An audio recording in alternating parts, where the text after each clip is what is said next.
जब भी भोजपुरी का जिक्र आता है तो भोजपुरी को अश्लीलता के दृष्टिकोण से देखा जाता है और सिर्फ ये कहा जाता है कि भोजपुरी में सिर्फ और सिर्फ अश्लील गाने बनते हैं। लेकिन बैकग्राउंड में ये जो गाना बज रहा है ये कल्पना का गाना है और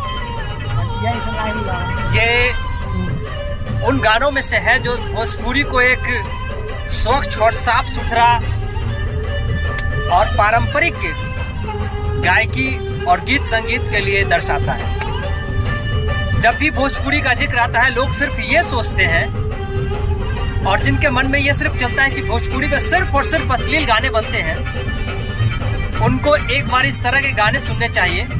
और बहुत ही मधुर संगीत और इस तरह के गाने हैं जो आप सुनेंगे तो लगेगा नहीं कि भोजपुरी का ये कोई गाना है। और ऐसे गानों के लिए कल्पना परफेक्ट है और कल्पना ने ऐसे ऐसे गाने गाए हैं जो शायद भोजपुरी को एक नेक्स्ट लेवल पर ले जाता है, जहां लहंगा, चोली और तमाम तरह के शब्दों का जो भोजपुरी में प्रयोग होता रहा है। और सिर्फ लोग जानते हैं कि भोजपुरी में सिर्फ लहंगा, चोली, भौजी जैसे गाने बनते हैं। उनको इस तरह के गाने सुनने चाहिए और तब जाकर के उनको पता चलेगा कि भोजपुरी में किस किस तरह के गाने बनते हैं।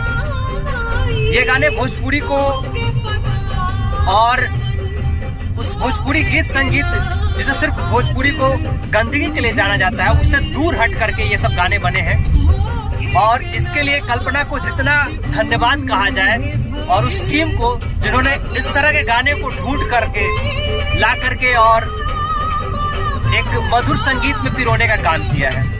और भोजपुरी का जो इतिहास रहा है, भोजपुरी गीत संगीत का शुरू से ऐसा नहीं रहा है।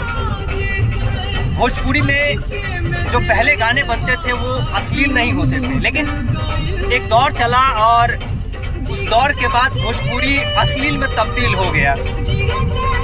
उसके बाद से भोजपुरी को सिर्फ अश्लील गानों के नाम से जाने जाने लगा। हालांकि उस दौरान भोजपुरी ने खूब तरक्की भी की। भोजपुरी अपने एक क्षेत्राधिकार से निकल के भारत के कोने कोने तक पहुंचा, लेकिन टैग लगा उस पे सिर्फ भोजपुरी अश्लीलता का।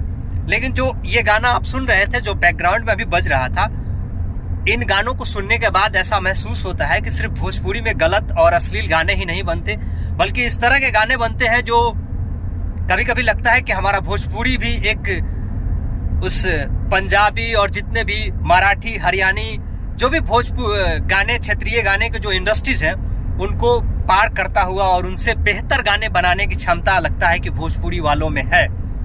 लेकिन किसी कारणवश या जो भी रहा हो, सफलता का एक शॉर्टकट तरीका ढूंढने का या कारण जो भी रहा हो, लोग इस तरह के गाने नहीं बनाते हैं। और इस तरह के गाने अगर बने तो सुनने वाले लोग लाखों हैं। और एक और गाना शायद प्ले हो रहा है बैकग्राउंड पे, क्योंकि हम लोग बैठे हुए हैं कार में और इस तरह के गानों का विश्लेषण कर रहे हैं, ढूंढ रहे हैं इस तरह के गाने के कि हमारे भोजपुरी में कितने बेहतर बेहतर गाने बने हैं। और कल्पना ही एक ऐसी सिंगर है जिन्होंने इस तरह के गाने को ढूंढ ढूंढ कर और गाने का काम किया है। हालांकि शुरू में भी कल्पना से बहुत अश्लील गाने गवाए गए हैं। इसके लिए कल्पना दोष मानती है यहाँ के लोगों को। वो बताती है कि यहाँ के लोगों ने हमें बताया ही नहीं कि किस तरह के गाने वो गवा रहे हैं, वो मेरे गाती चली गई। वो मेरा शुरुआती दौर था मैं जब भोजपुरी इंडस्ट्रीज में आई थी। लेकिन बाद में जब मुझे पता चला कि इस तरह के गाने हमसे गवाए जा रहे हैं जो भोजपुरी में अश्लीलता के लिए जाना जाता है, तो उसके बाद से कल्पना ने एक नया स्टैंड लिया और एक अलग तरीके से उन्होंने भोजपुरी के लिए काम करना शुरू किया। और भोजपुरी में तमाम जितने भी पारंपरिक गाने थे जिसके लिए भोजपुरी सदियों से जाना जाता रहा था, उन गानों को उन्होंने उठाना शुरू किया। उन गानों को एक नए तरीके से उन्होंने गाना शुरू किया और उनके प्रयासों का ही देन है कि इस तरह के गाने जो अभी बैकग्राउंड में बज रहा होगा, आप सुन सकते हैं, इस तरह के गाने को उन्होंने इंडस्ट्रीज में लाया, लोगों के सामने लाया और इस तरह के पारंपरिक गानों को हमारे समाज के बीच लाने का उन्होंने काम किया।